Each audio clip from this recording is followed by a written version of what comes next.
안세영은 지난 7월 14일 일본 오픈 32강전에서 승리한 직후 왼발 통증이 악화됐고 16강을 앞두고 기권했습니다. 슈퍼 750등급 대회였습니다. 이어 슈퍼 1000 중국 오픈 출전까지 포기하면서 배점이 가장 높은 두 대회를 연달아 결장하게 됐습니다. 선수의 몸 상태를 향한 걱정과 함께 팬들 사이에서는 또 하나의 궁금증이 떠올랐습니다. 이렇게 큰 대회를 두 개나 빠지면 세계 1위 랭킹 포인트가 크게 깎이는 것 아니냐는 것입니다. 부상 소식 자체는 이미 널리 알려진 사실입니다. 그러나 정작 주목해야 할 지점은 따로 있습니다. 바로 이 결장이 랭킹 포인트에 실제로 어떤 영향을 미치는가입니다. 오늘은 이 질문의 답을 실제 데이터로 하나하나 확인해 보겠습니다. 아울러 안세영 선수가 현재 어떤 상황에 놓여 있는지, 앞으로의 계획은 무엇인지까지 함께 살펴보겠습니다. 흔히들 한 가지를 오해합니다. 대회에 나가 얻은 포인트를 모두 더해 랭킹을 매긴다고 생각하는 것입니다. 그러나 이는 사실과 다릅니다. BWF 세계 랭킹의 실제 규칙은 이렇습니다. 첫째, 최근 52주, 즉 지난 1년간의 성적만 인정됩니다. 1년이 지난 성적은 자동으로 소멸됩니다. 둘째, 그리고 이 부분이 핵심입니다. 1년치 성적 가운데에서도 점수가 가장 높은 10개 대회만 합산합니다. 11개, 15개, 20개 대회에 출전하더라도 상위 10개만 반영되며 나머지는 아무리 좋은 성적이라도 랭킹 점수에 포함되지 않습니다. 바로 이 베스트 10 규칙이 오늘 이야기의 핵심을 좌우합니다. 안세영은 출전하는 대회마다 우승을 차지해온 선수입니다. 상위 10개 자리가 이미 거대한 우승 포인트로 가득 차 있어 어지간한 성적으로는 명단에 이름조차 올리기 어렵습니다. 실제 데이터를 살펴보겠습니다. 2026년 30주차 기준 안세영의 세계 랭킹 점수는 11만 7,787점으로 압도적 1위입니다. 이 점수를 구성하는 실제로 반영되는 10개 대회는 다음과 같습니다. 모두 1만 1000점 이상의 성적입니다. 월드 투어 파이널스 우승 1만 4000점, 토마스 우버컵 1만 2787점, 인도네시아 오픈과 아시아 선수권, 말레이시아 오픈 우승이 각각 1만 2000점, 그리고 싱가포르, 인도, 프랑스, 덴마크, 차이나 마스터스 우승이 각각 1만 1000점입니다. 이 10개를 합산하면 정확히 11만 7787점이 됩니다. 그렇다면 이번에 문제가 된 두 대회는 어디에 위치할까요? 먼저 2026 일본 오픈 16강 4320점입니다.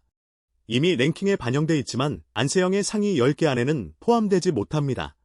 4320점은 1만 1000점대 성적들에 크게 못 미치기 때문입니다. 다음으로 2025 중국 오픈 4강 9500점입니다. 이 역시 마찬가지입니다. 9500점조차 안세영의 베스트 10 안에 들지 못합니다. 10번째 성적이 1만 1000점이기 때문입니다. 정리하면 안세영이 지난해 중국 오픈에서 획득한 9500점은 애초에 현재 랭킹 점수에 반영되지 않고 있었습니다.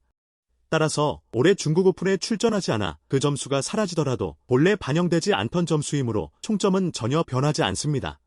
11만 7787점 그대로입니다. 이를 뒷받침하는 근거도 있습니다. 안세영의 점수는 일본 오픈 이전인 29주차에도 11만 7787점, 일본 오픈이 반영된 30주차에도 동일하게 11만 7787점이었습니다. 일본 오픈에서 우승을 놓치고 16강에 그쳤음에도 총점은 단 1점도 움직이지 않았습니다. 이것이 바로 베스트 10 규칙의 효과입니다. 그렇다면 세계 2위자 안세영의 최대 라이벌인 중국의 왕즈이는 어떨까요?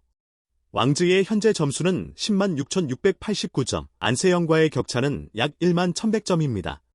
그런데 왕즈이의 포인트 명세를 보면 반영되는 10개 대회 가운데 가장 높은 점수가 바로 2025 중국 오픈 우승 1만 3500점입니다.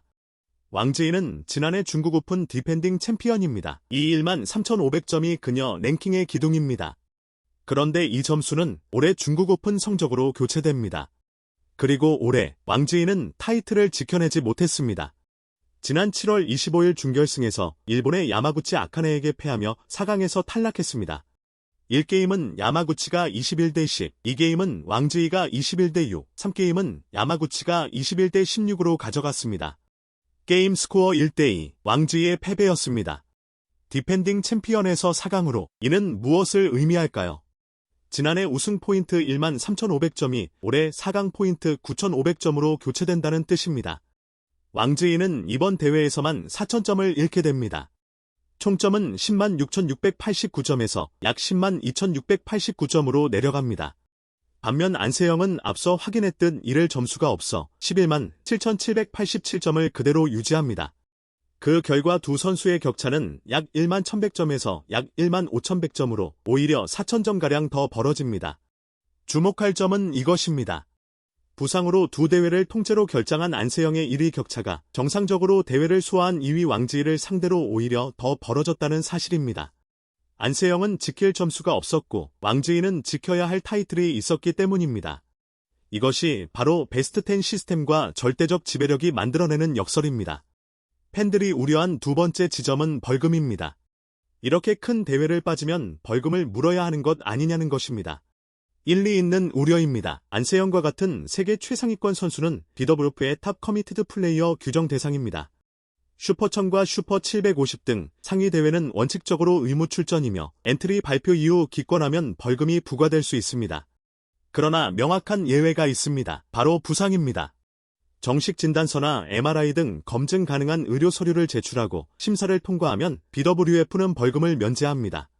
안세영은 조기 귀국해 정밀검사까지 받았습니다. 이 서류가 곧 근거가 됩니다. 실제로 다른 상위권 선수들도 부상 기권 시 같은 방식으로 처리돼 왔습니다. 따라서 벌금을 물게 될 가능성은 낮다고 보는 것이 합리적입니다. 결국 랭킹 포인트도 벌금도 이번 결장이 안세영에게 남기는 실질적 손해는 거의 없다는 결론에 이릅니다.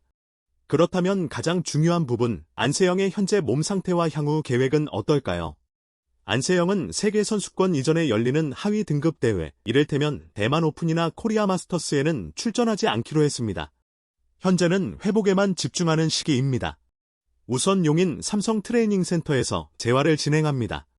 그리고 몸 상태가 어느 정도 회복되면 대표팀이 세계선수권을 준비하는 충북 진천 국가대표 선수촌에 합류할 예정입니다. 입촌 시점은 박주봉 감독과 조율 중인 것으로 알려졌습니다. 안세영이 정조준하는 목표는 분명합니다. 하반기 세계의 큰 무대입니다. 첫째, 8월 17일 인도에서 개막하는 세계선수권대회. 둘째, 9월 일본 아이치 나고야에서 열리는 아시안게임으로 2연패에 도전합니다. 셋째, 12월 시즌을 마무리하는 월드투어 파이널스입니다. 주목할 점은 안세영이 지난해 세계선수권에서 얻은 4강 1만 500점 역시 현재 베스트 10박이라 반영되지 않고 있다는 사실입니다. 다시 말해 이번 대회에서 결승 이상의 성적을 낸다면 안세영은 점수를 잃는 것이 아니라 오히려 늘릴 수 있는 위치에 있습니다. 방어 부담 없이 공격만 남은 셈입니다. 정리하겠습니다. 안세영은 부상으로 일본 오픈을 도중에 기권하고 중국 오픈을 결장했습니다. 언뜻 세계 1위에게 큰 타격으로 보이지만 BWF의 베스트 10 랭킹 시스템 안에서 그녀가 실제로 잃는 포인트는 사실상 0점입니다. 워낙 압도적인 성적을 쌓아 온 탓에 이 대회들이 애초에 합산 대상에 포함되지 않았기 때문입니다. 벌금 역시 부상 면제 규정으로 피해갈 가능성이 높습니다. 여기에 디펜딩 챔피언이었던 왕지희가 올해 중국 오픈 4강에서 탈락해 4,000점을 잃으면서 안세영의 1위 격차는 흔들리기는커녕 오히려 약 1만 5,100점으로 더 벌어졌습니다. 지금 안세영에게 중요한 것은 랭킹 숫자가 아니라 8월 세계선수권의 완전한 몸 상태로 복귀하는 것입니다. 여제의 진짜 승부는 이제부터입니다. 시청해주셔서 감사합니다. 안세영 선수의 빠른 회복과 하반기 활약을 응원하신다면 좋아요와 구독으로 함께해 주시기 바랍니다.